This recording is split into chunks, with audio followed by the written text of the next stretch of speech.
Good evening. We'll go ahead and get started. We are live on CCG this evening, so I appreciate everyone coming and tuning in this evening to have our discussion about the ARP update. I am Pam Hodge, Deputy City Manager, and I'll be going through the presentation this evening. We have city staff here as well. Introduce our City Manager, Isaiah Hugley, Deputy City Manager, Lisa Goodwin, and then we have multiple department heads that are here to answer any questions that anyone might have related to a request that has been submitted by the departments. But I'm going to walk through this presentation, and then the purpose of this evening is to get input from citizens on how they think the ARP Phase 2 funding should be allocated. So we want to hear your suggestions.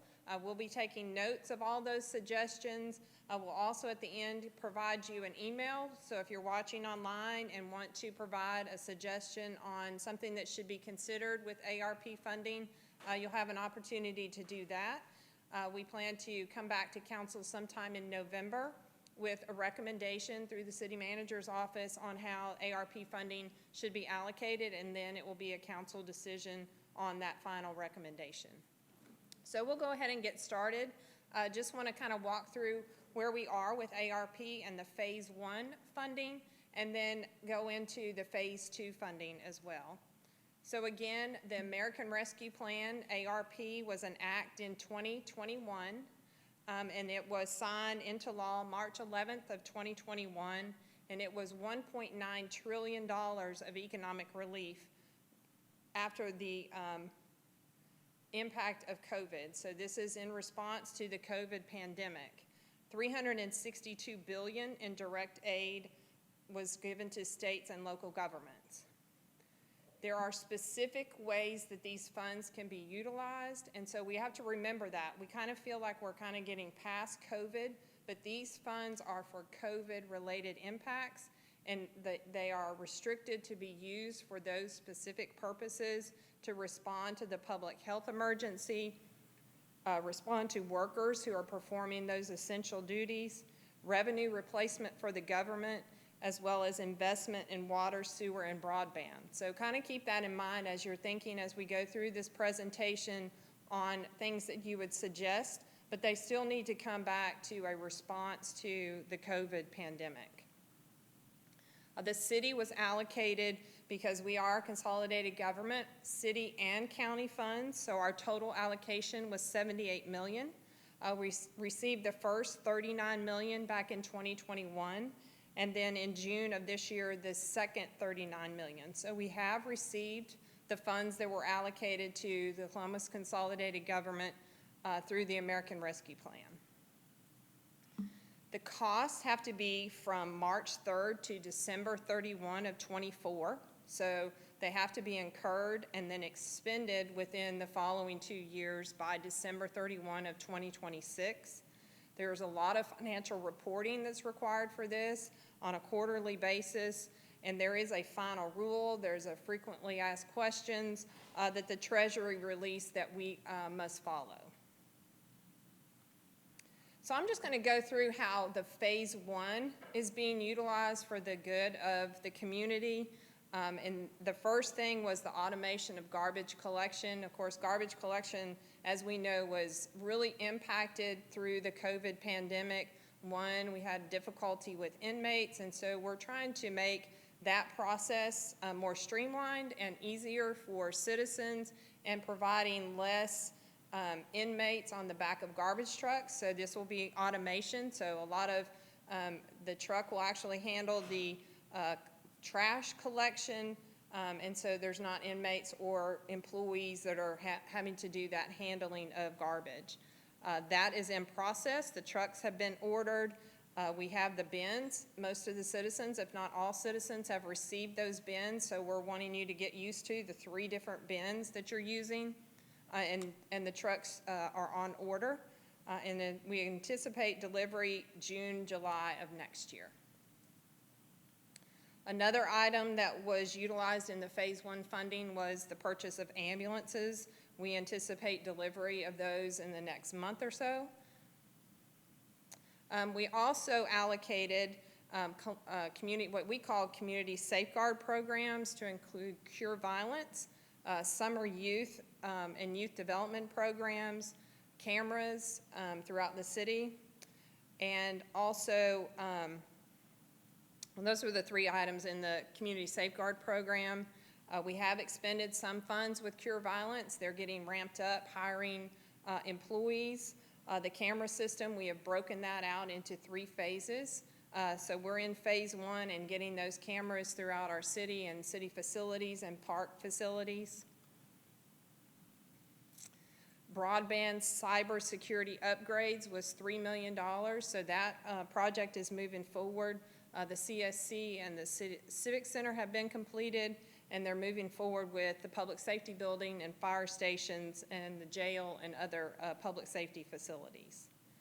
We were able to utilize the first phase for revenue recovery.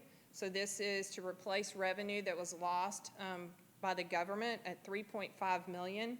Hotel motel tax recovery, obviously when the shutdown happened, a lot of our hotels were shut down, and so that impacted our hotel motel tax revenue as well as the general fund. And then we also did premium pay for public safety and other essential employees. We had originally budgeted $5 million, but the amount expended was $3.7 million, and that was paid to all eligible employees last October. The Small Business, Nonprofit, and Economic Tourism Grant Program, that was $4,850,000. That has been expended. We're finishing up this initial round of ARP funding, and I'll kind of talk about the second round from a different funding source, but that has been completed. And then we also had some administration. There was a full-time employee, temporary employee that was brought on board to administer the program, do the reporting, working in the finance department. And so that was the total $39.2 million of ARP funding. That was phase 1. And that's how council had approved the allocation of those funds. So I want to talk just a few minutes about the state fiscal recovery funds. In addition to the $4.8 million that we expended for small business and nonprofit grant program, we also applied and received $4 million allocation from the state. This is $3 million for small business and $1 million for nonprofits. So we have executed our contract with the state. We have revised the criteria. We heard some things with the original small business grant program that we have made some adjustments in the criteria. The state has accepted those program guidelines. And so that portal will open on Monday, October the 31st.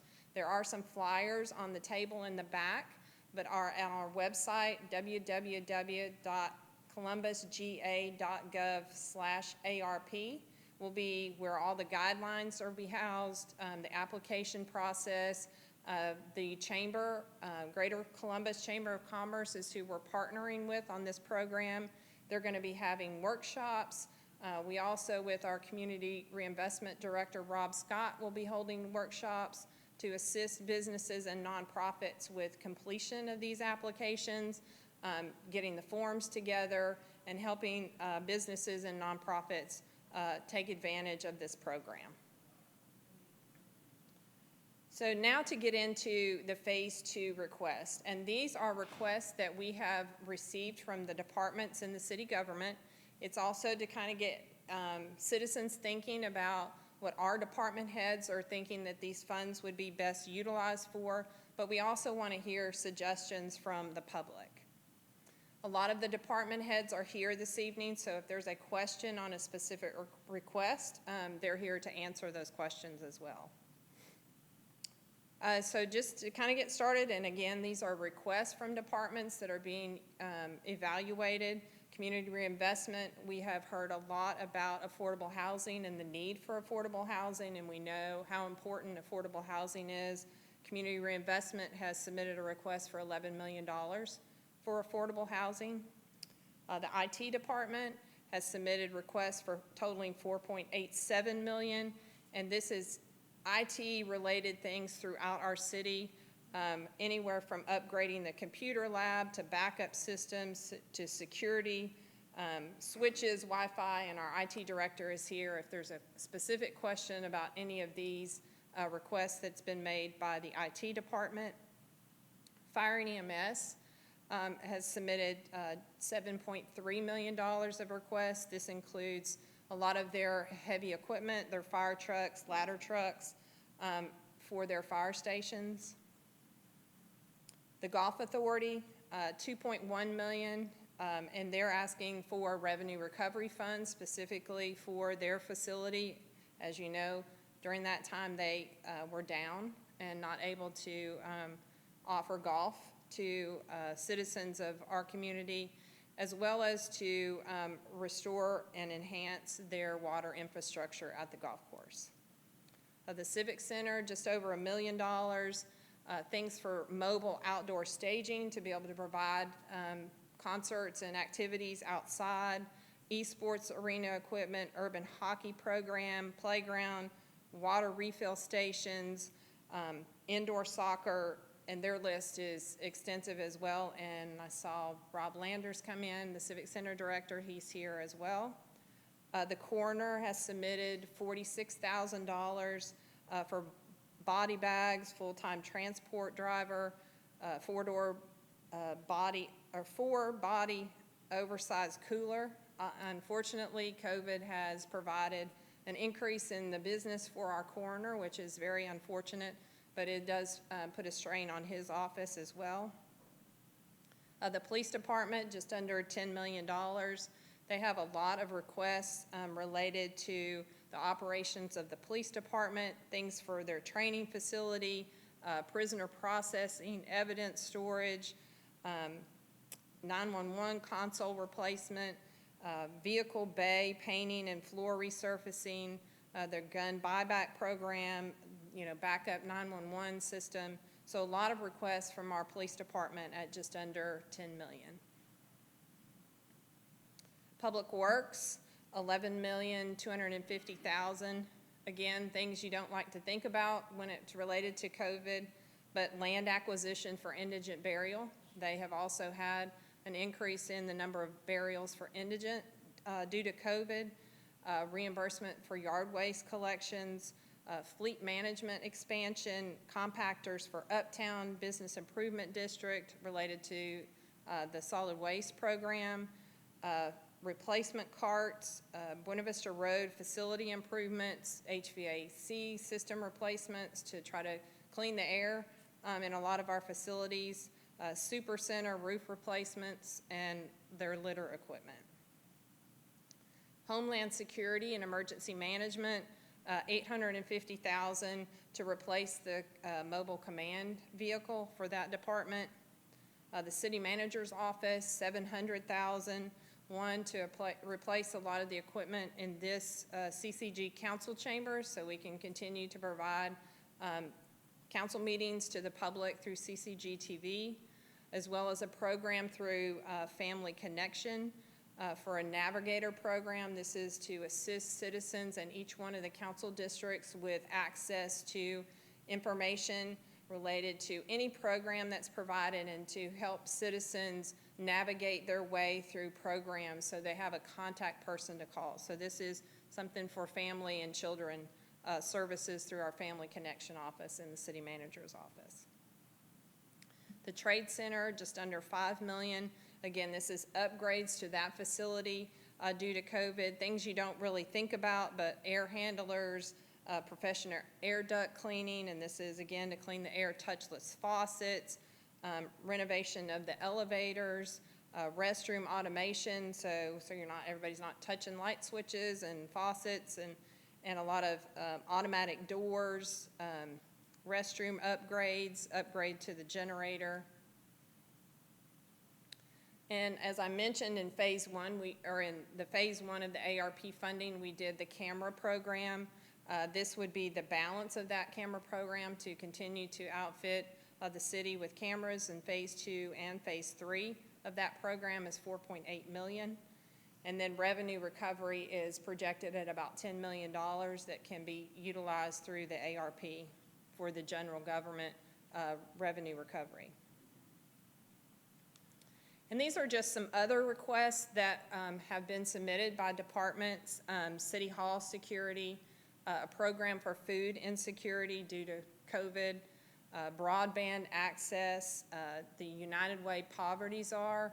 They've submitted for a program that would attack poverty in our community and try to address some issues with poverty. We do have a high rate of poverty here in Muskogee County. True Springs, fiber, improving our fiber throughout our community, a command center, street lighting to improve the street lights and make it brighter and in all areas of the community. So again, we're having this meeting tonight. We want to hear input from citizens on their thoughts of how ARP funding should be allocated. And we're here to listen to those citizens, and I will provide my email address for those who are watching from home who want to submit their comments for consideration. And what we're planning to do is review those submissions and make a recommendation to the city manager, and that will be a recommendation to City Council in November at one of the council meetings in November. So at this time, I'd like to open it up for comments, questions from the public. If they have any thoughts, ideas of things that we should consider for ARP funding.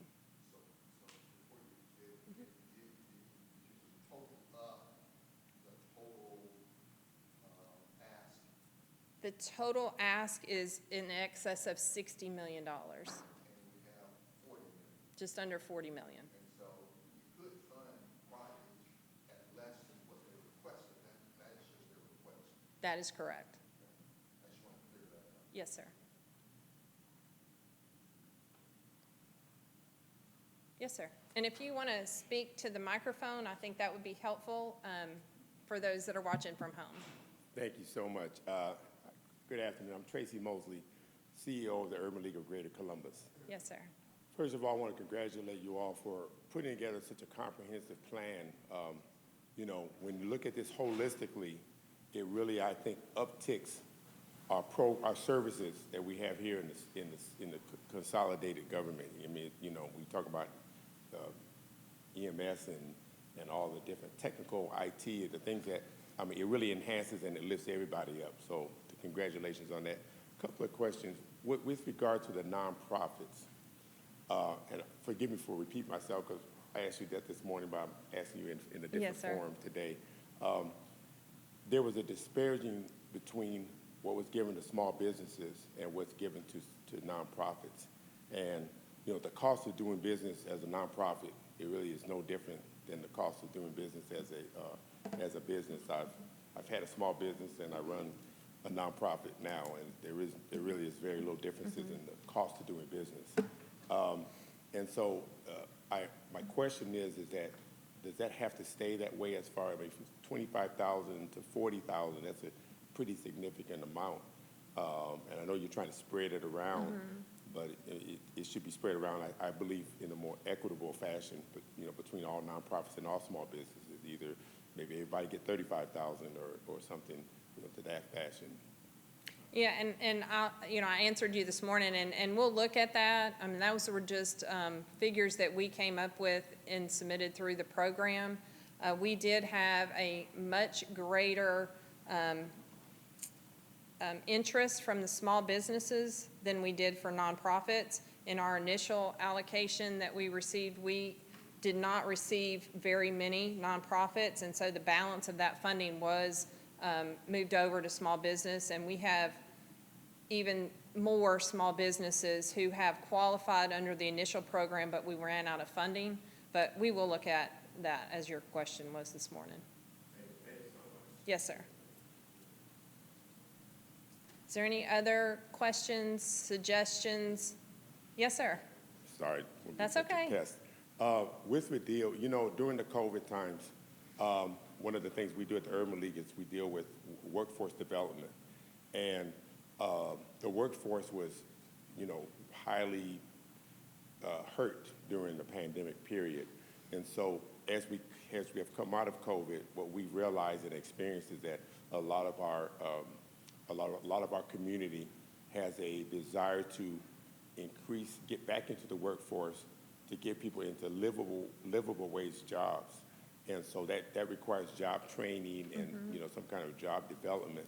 And so one thing I would like to see in the plan is some kind of job training and workforce development component in it, because that's one thing I think that there's a gap in.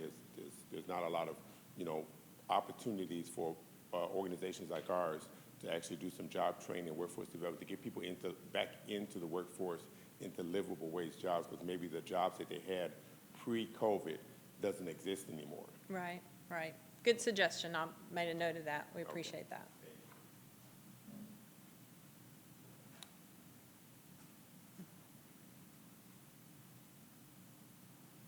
The words of my mouth and the meditation of my heart be acceptable in thy sight. Oh Lord, thy strength and thy redeemer. Everybody you had up there, all those agencies, we take care of them with the sales taxes already. This money should be going to the citizens of Columbus. You have too many homes with blue tops on because the roof ain't working. And it's gonna be expensive to fix them because it's this 9-cent sales tax, which I love sales tax, I don't mind that. But now folk are getting money to Robert Scott, whatever his name is, and let these people apply for a grant to get their roofs fixed. Clean out. Most of your homes got window units. We built the projects back, and they got central air and heat. You got a lot of people around here still running a window unit. I'm one of them, and my light bill $400 because I can't afford it, but a lot of people can't.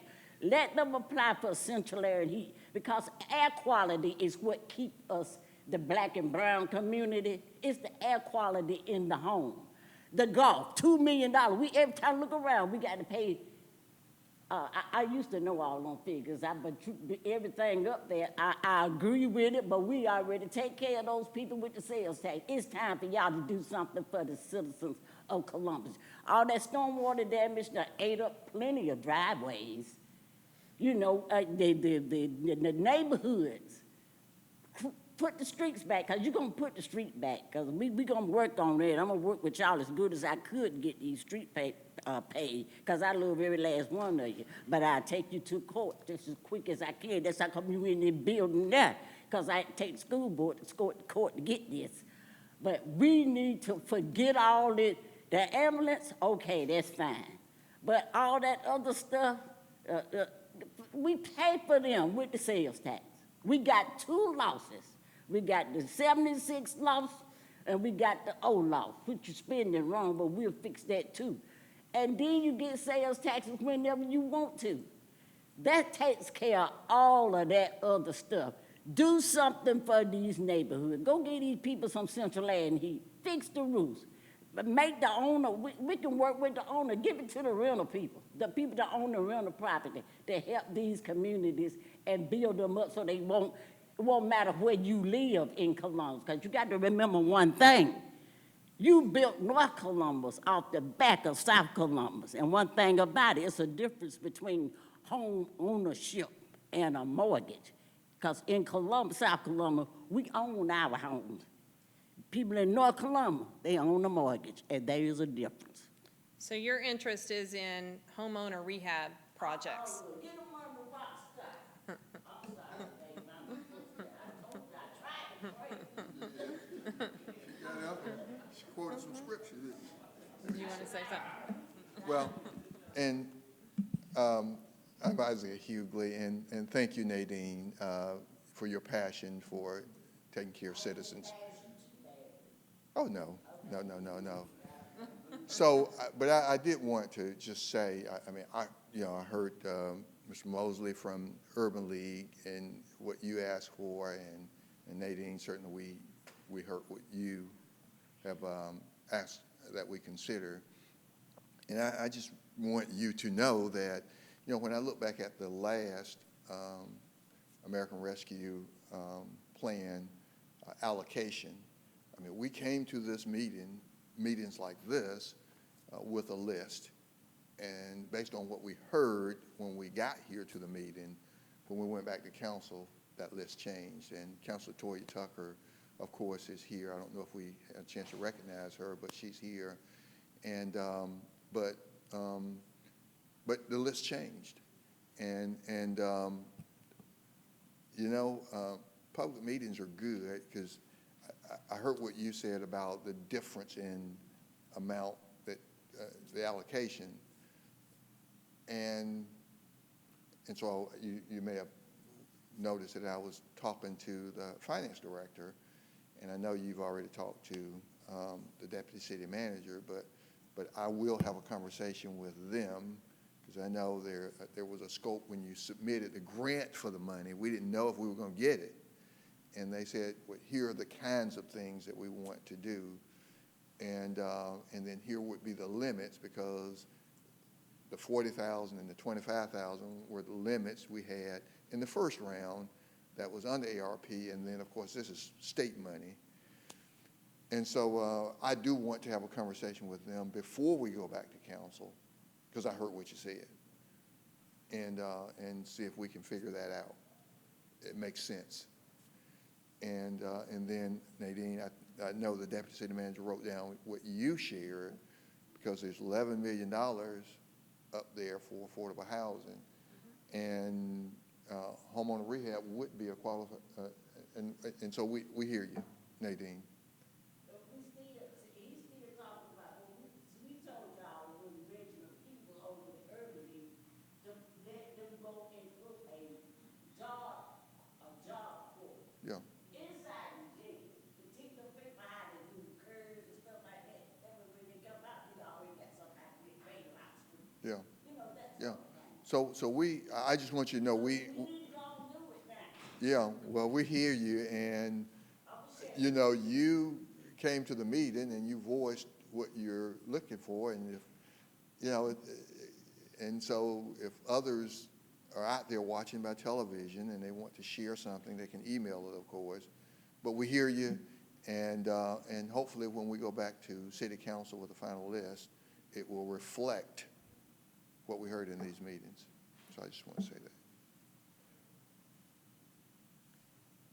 So I want to give everyone an opportunity to speak, and if there's anyone else that wants to make a suggestion, please come forward to the mic. But my email address is phodge, that's PHODGE, @columbusga.org. So if you have a suggestion, you're watching from home, you see this on the news, or you watch CCG repeats on CCG TV, phodge @columbusga.org. We're happy to hear your suggestions, and then we'll be coming back to council sometime in November with our recommendation. 706-225-4206 is my phone number, my direct line to my office, and happy to talk to anyone about any suggestion they have for utilization of Phase 2 ARP funding. Did you want to say something else? Well, and I was just going to say, under the city manager's office, you saw $700,000, and so I just want to be clear about that. You know, yeah, don't go thinking that the city manager is trying to get $700,000 for his office, and that's why I want to clarify that. It is kind of for the office, but it's not. You know, we operate a television station, and we're live right now. Yes. Yeah, you're on live TV. And so, but, you know, in order to make sure that we provide the citizens transparency and they can see everything that's going on in the government, we've got to operate that TV station back there. And our equipment is older, and we need to upgrade some things. And so the $500,000, I mean, it's to take care of the television station and what you see to make sure that we can continue to inform the citizens. And so I wanted to be clear about the $700,000. I know people think $700,000 going to the city man. No, it's to go to the television station, $500,000, to make sure we're communicating with you. And we have live council meetings and live budget meetings and live everything, just like we're live now. So that's $500,000. And then we have the Family Connection Program that's housed in my office. And the Family Connection Program, the state provides roughly $50,000. That's all they give you. And I see our mayor and First Lady of our city just walked in, and thank you for coming. And so when the mayor and I were in Athens with the Hub City mayor and city managers, Athens has a program as part of the Family Connection Program where they have neighborhood navigators, if you will.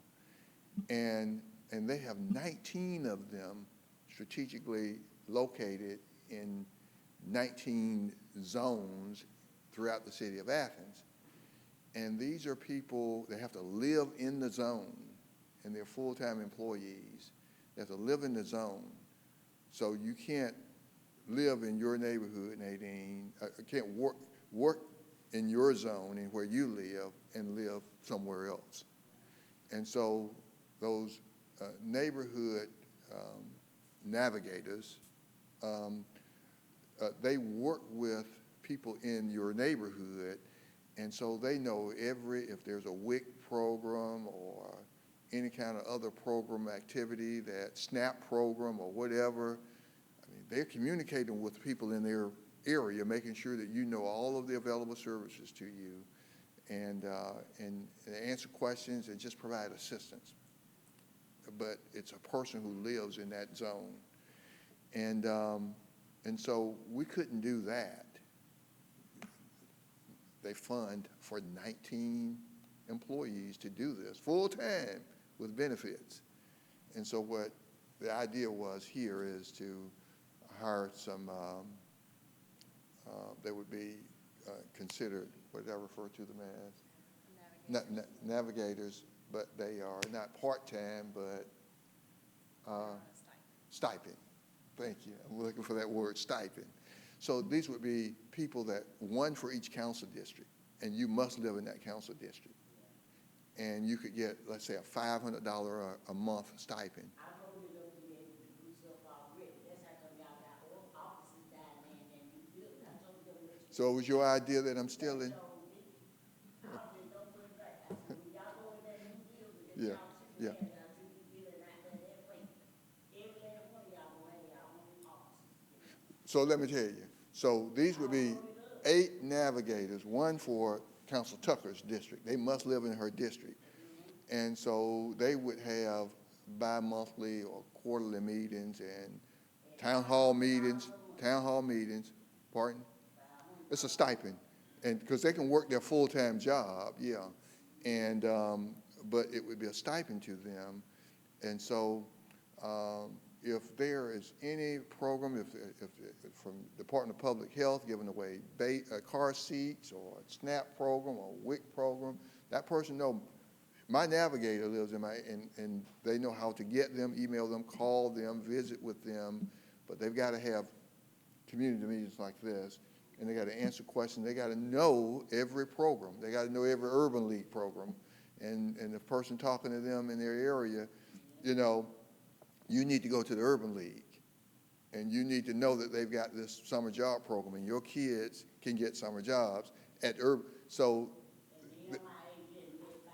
they would get. So just know that it's not for the city, man. It's for the good of the community. That's the point I want to make to you. If it gets on the list and if it gets approved.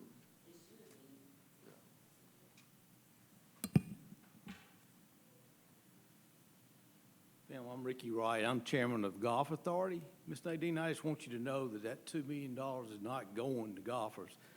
The vast majority of it is to go to keep the floodwaters from coming. That comes down and it washes all the silt down. And we've got a lake and a stream, and the vast majority of that is to redo that, to get all that silt out there so that it doesn't overflow and overflow neighborhoods on down the stream.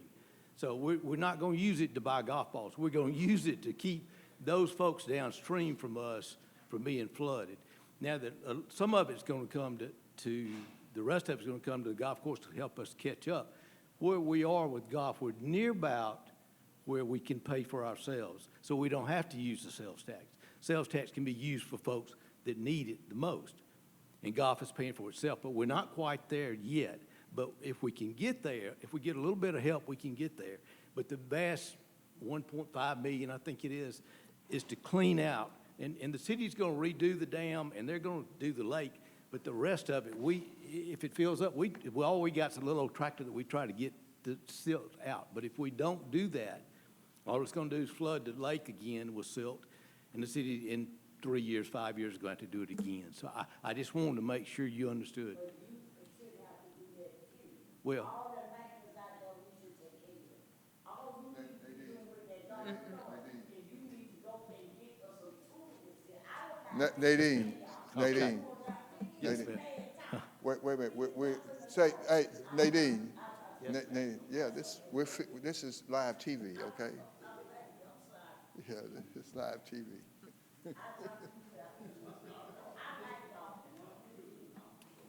Yes, sir. Good afternoon. I'm Dr. Taylor with the Life Center. I want to ask this question. In phase 2 of this for small businesses and nonprofits, is there a way that we can streamline this process on getting nonprofits and small business this funding? We hosted one of the events with Rob coming out to help small businesses at the Life Center apply, and I know of about 3 submitted their application. It's been approved, but they have not received that funding. And one of them is on the way of going out of business because it's taken such a long, exhausting time to get the funding to the small business and the nonprofits. Is there a way that we can streamline this process, hire additional people to help expedite the process? You understand? We've had those conversations, and we are working for this next round. There was some where the portal was still open. People had continued to apply, and our thought was we're going to continue to review those applications so when the state funding portal is open, they've already been reviewed. What had happened in a lot of instances was when those were reviewed by our partner, which is the chamber, and they said, yes, this application meets all the requirements, it sent an email to those individuals that says your application has been approved. It's been reviewed. So we are changing the verbiage of that email because I think it was misleading. Some people did receive an email in the last month or so that said your application has been approved. It's been reviewed and it's been approved, but it will come out of the state funding, which doesn't open up until October 31st. So we are working to correct some of those emails and to improve our communication back to businesses because I know there was some miscommunication. And we also partnered with the chamber, and there was some change in personnel. And so we are working to streamline our process internally with a checklist so that we don't have those same lag in time with the second round of applications. So that leads me into a second question again, because now that funding from those who applied in that first phase is being pushed to second phase. Yes. Will they be entitled to apply and receive both? No, it's limited to only one, but those who applied in the first round, their application will move them over to the second round. So they will be on the second round, on the state funding. Okay, so So you're only entitled to one grant. And so if it says they were approved, their application was reviewed and submitted, it will be funded through the state as opposed to the ARP Phase 1 funding. But they'll be first in line with the state. So are they needing to reapply? Because I'm wanting to know what to take back to my constituents in South Columbus. Do they need to reapply? They will need to reapply, but we're going to contact them individually so that they know that, and they'll be first in line. Okay. Did you want to? Yeah, well, I just want to be clear that, so the finance director is telling me that we are going to contact those who applied in the first round. And basically, you saw that we had $4.8 million. And initially, I was on staff because the money wasn't going out. And I'm like, so I said, I'm going to do some work. And I started calling every business I know. I told them, I'm calling everybody. In fact, I was at the seamstress yesterday. And I'm at a seamstress on Buena Vista Road, and I asked if you applied for this grant, and no, call her on the phone. And because I got to go tell people. And so then when we started getting the word out and telling people, even making phone calls, of course, then we had more businesses than money. And so then we applied for the state money, and that money came through. Now you got $4 million, but you got applications in the other process because the state money is different. And so they're telling me that those that applied in the first round, we are going to contact them. Yes. And we're going to work with them to get through this, get their application from the old process over to the new process. Yeah. Yeah. Come to Mike. Yeah. And so what the city manager is saying is correct. We are going to reach out to those small businesses, particularly the ones that, like you said, that may have received an email saying that they've been approved, because the requirements are a little different with this state funding.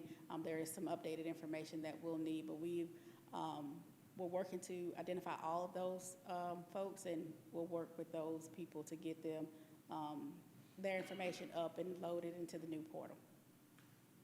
Yeah, so we were fortunate that we had 4.8 and we were able to get this new money that puts us really at about $9 million that we're allocating to small business and nonprofits, up to $40,000 for small business, $25,000 for nonprofits, and you don't pay a penny back. It's your money. And so we're fortunate that we got this additional $4 million. We're excited that the portal, if you're watching by television, will open on Monday. If you haven't applied and you're hearing this, get your application in, like the seamstress that I called you about yesterday.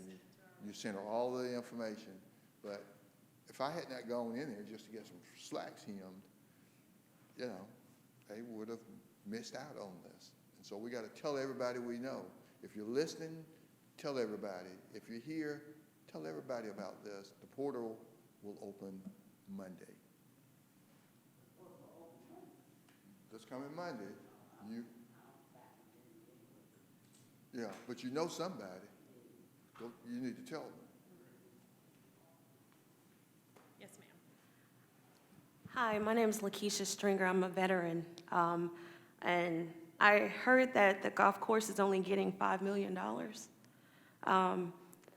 I started golfing because of the program at Oxbow. Hi. I saw you. I didn't see you. Hi. And had it not been for that program, I don't believe my PTSD would be as it is now. But thank you for that. But only $5 million will not cut it. Is there any way that we can raise that at all?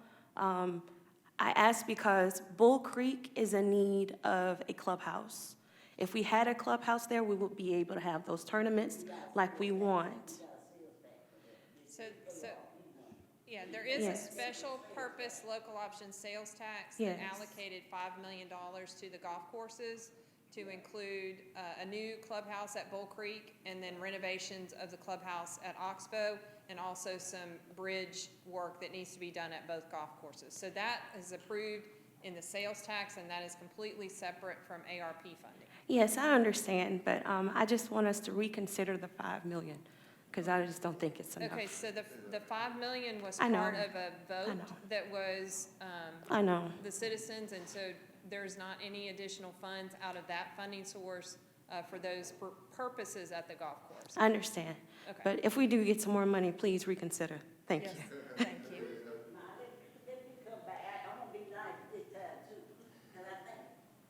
I'm not against golf courses, really, but this is a different set of money. That's what I was saying. Now, if they were saying, we gonna go to Marshall Middle School and help them bad children with some of this money, it'd be different. But as far as fixing up Bull Creek, I voted for every sales tax. I want y'all to get everything y'all want down there. You can put some hot tubs in there if you want to, then I'll show up. I'm not against that. But this is a different set of money. This is temporary money. That my sales tax money is 10 years worth of it. Plus y'all got 2 more sales tax to work with. Y'all should get some money, but not this. I don't want y'all in this money. Get this to the ambulance driver. Get everything you want to out of the sales tax money. It's a heap of it. I plan on to show it to you. Nah, just so y'all know I ain't getting sales tax. I mean the golf course. I understand. This is my last time, I promise, Ms. Hodge. So, and I heard you loud and clear, I think I heard you that if someone applied for it on that first round, then they're not eligible for the second round? If they applied for it and they received it on the first round, Right. then they cannot apply for the second round because we want to make sure we take care of, all of the small businesses. If we get to the end and we got money left, which we will not have, but I would not want to give a business a second round of $40,000 and then we're turning down others because we run out of money. Totally agree. Yeah. And what I asked at the end, because I saw something that said that so much money from nonprofits were moved over to the small business because the nonprofits didn't use up enough of the dollars. So it didn't apply. And I know this thing's been advertised all over the place all this time. But what I want to ask is that at the end, because I know the first round, it went toward recouping the utility bills and, from past utilities, and worked very closely with Mr. Scott on that. But on the second round, as I mentioned before, about what's dire need in workforce development, both for our youth and for our adults that suffered during COVID. Yeah. So many jobs were lost and not recovered. And so many people have to get retooled to get a livable wage job.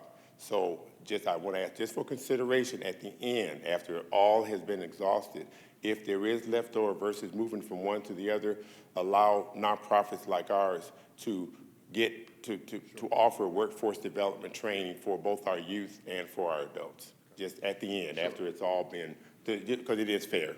Yeah. Yes. Right. Thank you. So just checking to see if there's any other additional comments from those who are in attendance this evening. Again, my email is phodge, PHODGE @columbusga.org, 706-225-4206. We're interested in your comments and suggestions, so please reach out to us in the next week. We would ask that your comments are submitted to us by Friday, November the 4th. Yeah, November the 4th. And then we'll be coming back to council with a recommendation. So thank you all for coming. Oh. Mr. Mayor, you want to come up and say hello? We want to look at you. Come on. They did scare me. They break my golf club. Yeah, let Nadine know that golf is all right.